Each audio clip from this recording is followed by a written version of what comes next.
What's up, everybody? It's Yvonne with Trouts Fly Fishing, back with the forecast for February 20th. Certainly still winter, but signs of spring are starting to sprout. Sprout? I don't know. Maybe that's not the best word. Spring, elements of spring are starting to show up, which is a good thing for me.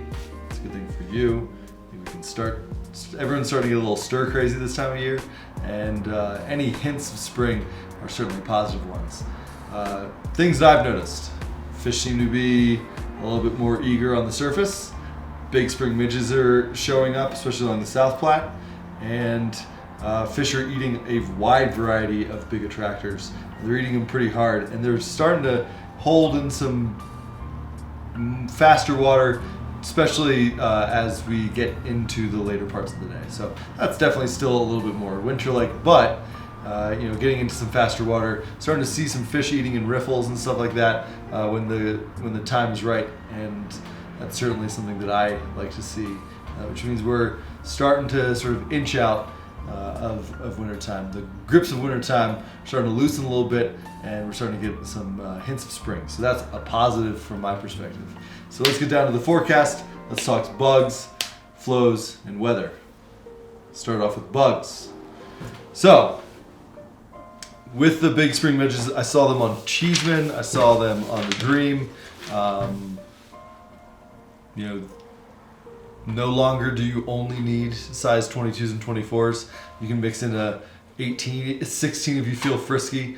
You saw some really big midges coming off, and even though it was pretty cold this weekend on the Dream, fish were still rising pretty well. So, not in everything. It had to be in the right sort of habitat, super slow, a little bit froggy water, but they were still eating nonetheless on the surface, and eating pretty consistently through the morning and into the afternoon. So that was a positive. Got a couple on dries, got a lot on some bigger midges, which was good because I'm basically out of all my 20s and 22s and 24s. So that was a positive thing, and that's sort of what our bug choice is going to surround. So I personally have been catching fish on eggs. I've also been catching fish on worms. One of our guides, Josh Diller, has been catching them on worms, and then our guide Scott Dixon has been catching them on craneflies and on leeches. So I've picked the gamut. That's what I like to hear. It's like there's a lot of big flies that fish want to eat. Hell yeah. So I've picked sort of something that's going to run the gamut. We'll start off red San Juan, standard sort of thing you'd see you should have in any box, any self-respecting trout angler's box. Go with the mini leech jig from Landon in black and orange, the radiant version. There's a little bit of a hot spot on the head, basically. The bead's a little bit, has a little bit of color, a little flash. Grab some attention. It's always leech season, but when they're eating leech as well, that's certainly something to tune in, to sort of focus in on. And then for craneflies, I picked the bread crust, classic Pat Dorsey fly. Deckers, seen a lot of, heard a lot of things, seen a lot of, fish being caught on craneflies. Always a positive thing to get a bigger hook in their mouth as opposed to a smaller one. So the bread crust is sort of rounds out that attractor list for me. For small bugs, I'm going to give a special shout out to the Mercury RS2. I was in Cheesing with Josh Diller on Friday, and I had one Mercury RS2 in my box. I figured, why not? I'll throw it. I saw some active fish feeding in a flat. I caught the first, went to this, and I was on the Mercury RS2, went to the second fish that was sort of above him, cast, got a couple drifts on him. He turned, and I've seen them do this with eggs, but I haven't seen them do it with small, like 20s. He turned, moved downstream like 5-7 feet, dropped his head like he was a tailing fish, and absolutely demolished the RS2, the Mercury Bead RS2 in gray. So hard. I was so excited. I'll be honest, anytime a fish sort of comes downstream at a fly, I will probably set too hard. I definitely set too hard. Broke that fly right off. Lost it really quickly. It was a bummer. Wish I had more. fish seem to like it. So special shout out goes to the Mercury RS2. Sort of standard stuff from there, but you can size up now, so that's the nice thing with the big spring midges. I wouldn't say leave your 22s and 24s at home, but with the big spring midge starting to make an appearance, bigger tungsten zebra midges, bigger rojo midges, you could choose purple, red, whatever you might have you. If you want to go small, you can go jujube and chartreuse that's been putting fish in the net for a couple of our guides. The Top Secret's always a good producer this time of year, so you certainly don't have to ignore the small stuff, but there's still some variety that you can choose this time of year with your rig. And then I was getting a fair amount of action on emergers, both midges and blue wings, along the South Platte this weekend, so on Friday and on Saturday. Flashback emerger is a good idea, juju emerger, biot midge emerger, soft tackle emerger, all of those. They can be midges. They sort of have, especially the soft tackle emerger. It can be a midge. It can be a mayfly. It's impressionistic, and fish seem to tune into it. And then dry fly wise, Griffith's gnat, parachute. I cut the back off of parachute, and that seemed to work. Size 20, 18, 20, 22, depending on what the fish were keying in on.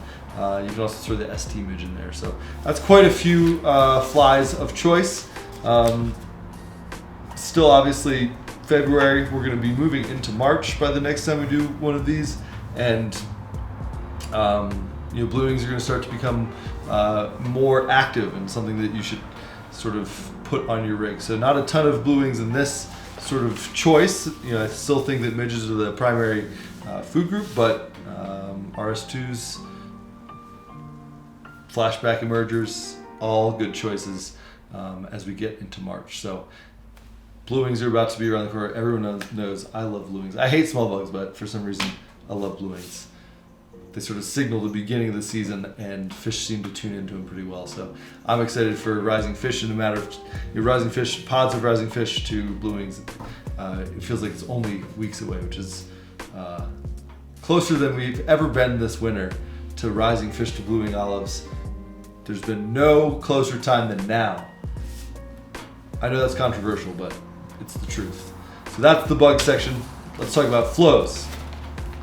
So Deckers, Cheeseman, 11 mile, Dreamstream, all still above 100. The positive thing that I see out of that trend, while the 11 mile and the Dream sort of stayed around the same, Deckers and Cheeseman dropped a little bit from the 200s. Deckers is at 165 now.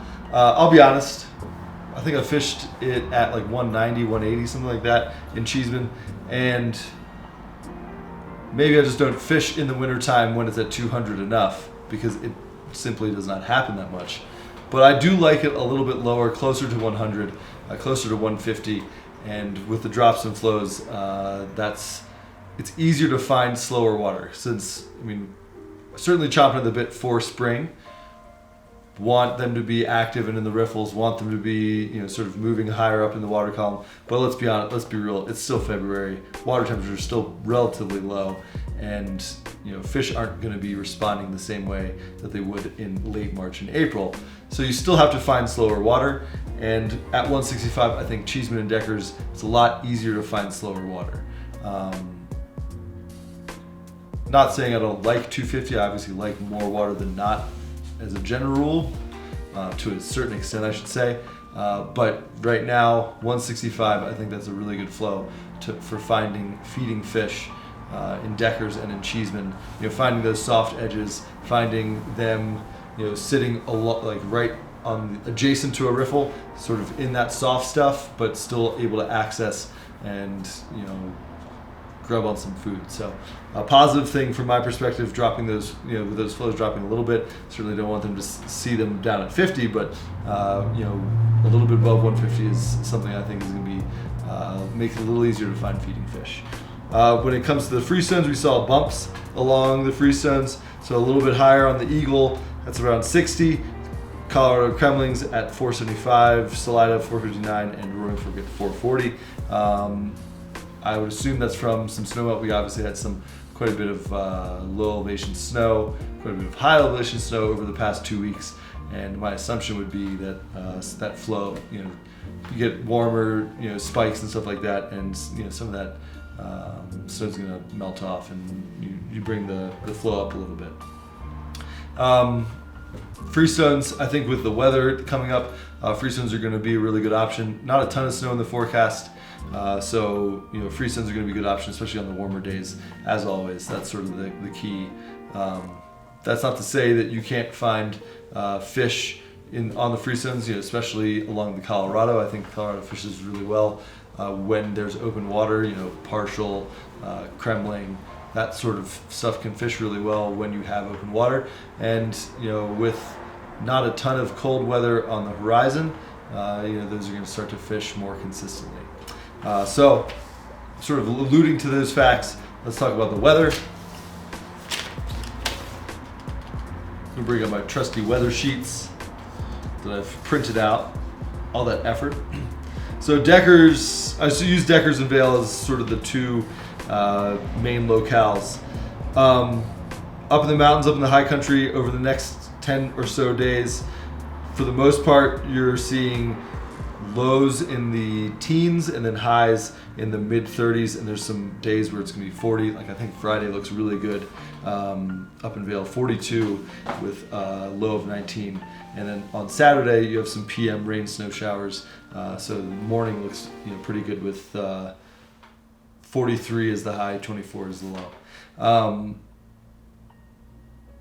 You're not seeing a huge warming trend on. We're not into spring yet.